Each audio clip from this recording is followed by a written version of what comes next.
business and society approach, which means the interaction between companies, businesses, and society, and the role of society and role of businesses in society, and toward like social actors, and the impact of this dimension on the global performance of companies, economic, environmental, or social performance.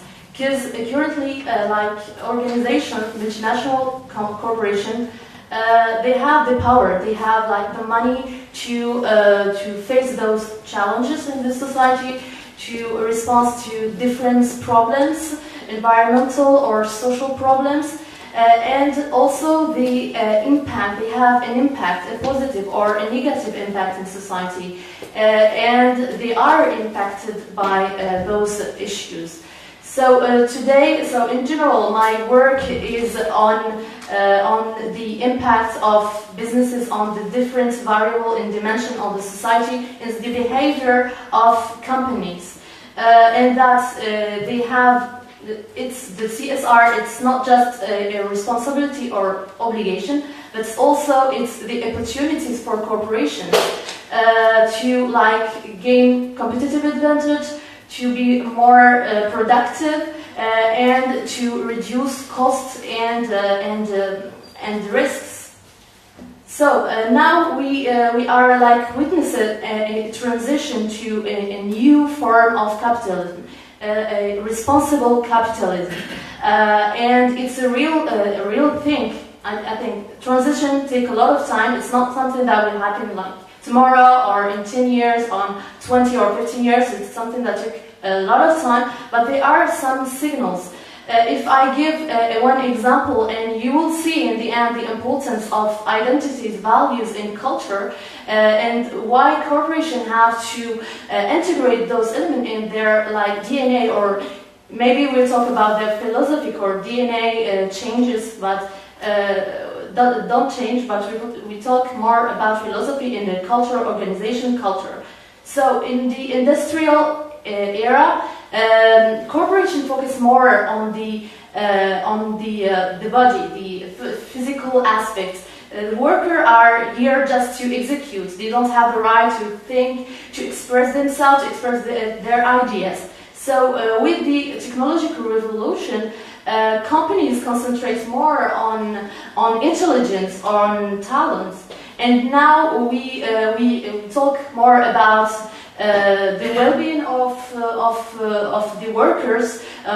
We talk about the acceptance. We talk about happiness in work. So it's more like this spiritual aspect. So it was like about body, brain, and now it's spiritual. And I mean spiritual, the identity, the values, and the culture of the worker. It's not just about workers, but about clients.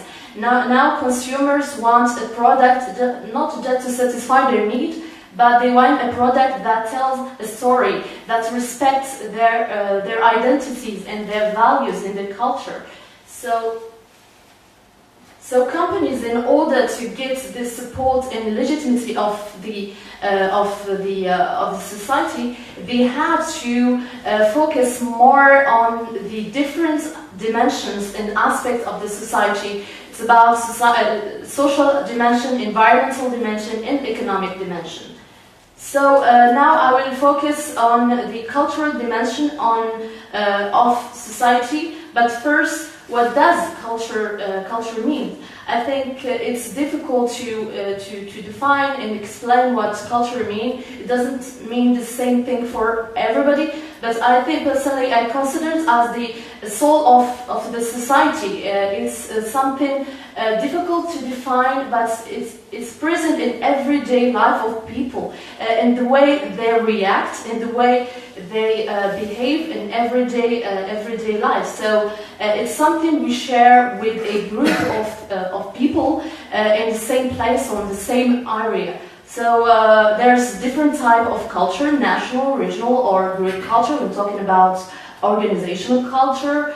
Culture is an ensemble of traditions, values, art, of myths, stories, principles, norms, and other more. So in this discussion, I will focus on why should companies engage on cultural diplomacy and how CCD, I mean cultural corporate diplomacy, will help to promote culture and improve the cultural heritage in Europe. So here this work is based on a documentary analysis. I analyze different reports published by the Institute of Cultural Diplomacy that focused on the engagement of cooperation in this aspect. And in the theoretical framework, I'm based on I mobilize the institutional theory and the integrative social contract theory that stipulates that in the society there is like hyper norms that should be respected by everyone, I mean people and companies, and there is like local norm or local cultures that companies, if they want to get the support of those communities, local communities, they have to integrate them in their strategy and their business models. So, corporate cultural diplomacy represents one of the aspects of CSR that concentrates on the cultural diplomacy. So CSR, it's not CCD. So CSR is more global. It's about planet, people, and profits. While CCD is about or is more culturally centered, and it's should be like implemented across cross-cultural environments in abroad. So it's about building trust and understanding between companies and clients all over the world in different cultures and with a different like mindset. So in order to increase, we talk about credibility, legitimacy, and reputation while engaging in some socio-cultural thematics as arts, sports, music, theater, education. So it's the interaction between the two types of diplomacy, corporate diplomacy that helps to build and maintain relationships with the different stakeholders, not just the clients, but the organizations, the governments, the media, the NGOs, and also to meet the expectation and satisfy the needs of those stakeholders, but also to increase their profits, of course. And cultural diplomacy as the use of culture, tradition, arts, and other aspects of culture and identity to reinforce relationship and to enhance like cross-cultural cooperation. So when culture diplomacy is used to achieve corporate objectives, it's become known as corporate culture diplomacy. And it's useful for organizations seeking to do business in foreign markets or cross-cultural environments to build relationship and influence in the new markets. So, about the benefits, what are the benefits of CCD for organizations first? So, engaging in CCD contribute to corporate brand image. It's a sort of advertisement. It's helped development partnership and acquire new strategic partners, and it contributes to corporate business performance, because culture is an institutional variable that companies should take into account in the process of their social responsiveness. And CCD helps to improve business efficiency in the local communities. So now, how can CCD help to support cultural heritage in Europe? So you have to like admit that to promote culture, to preserve it, we need money to do so. So some governments maybe don't have the money to do so. So the corporates can like adopt some sites, some museums, some monuments, and took in charge the different like events in local communities. So CCD helped to promote and diffuse the diverse and European identities and values. And also we should like mention the role of the European Commission to promote and to provide tools and techniques to those corporates to do their best. So the first finding. So today I'm just going to present the first finding of this research about how companies should implement CCDs in their strategy. So in order to implement CCD, they have to act internally and externally. Internally by promoting like human rights, civil rights, managing the employee diversity and transnationalism, establish international and international internships program, for example. So it's about establishing policies regarding cultural diplomacy. So when externally, it's more about action and activity regarding cultural diplomacy through action like cultural exchanges programs, scholarship, humanitarian aids, academic collaboration, action regarding music, sporting, and visual art, for example. So that's it for this presentation, and thank you for listening. Thank you, Ioan.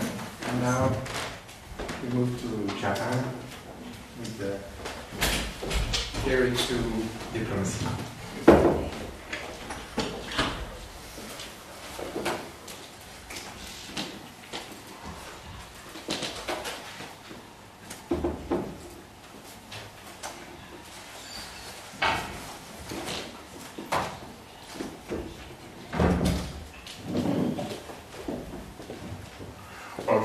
Thank you, Murat, for this short introduction.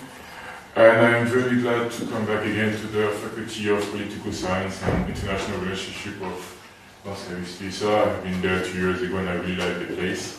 So it's always a pleasure to come back again to present some. My name is Larequoi and I'm a third-year PhD in management at the University of Versailles. And I'm also a research assistant. I teach management, strategic management, and everything surrounding intercultural management. And the contribution of this conference topic is about the case study I'm doing on business diplomacy into Japanese organization. Japanese organizations are the field of my thesis I'm doing since October 2015.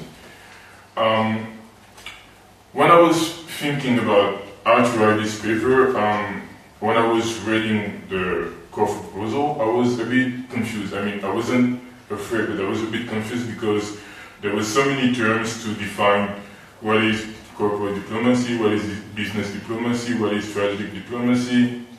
And I think it was important to select, let's say, a few quotes from authors to show that there is no difference between all the things around this topic. So the first one is actually from Murat. So he talked about lobby, and he said lobby are political activities implementing the strategy of the organization with the objective to influence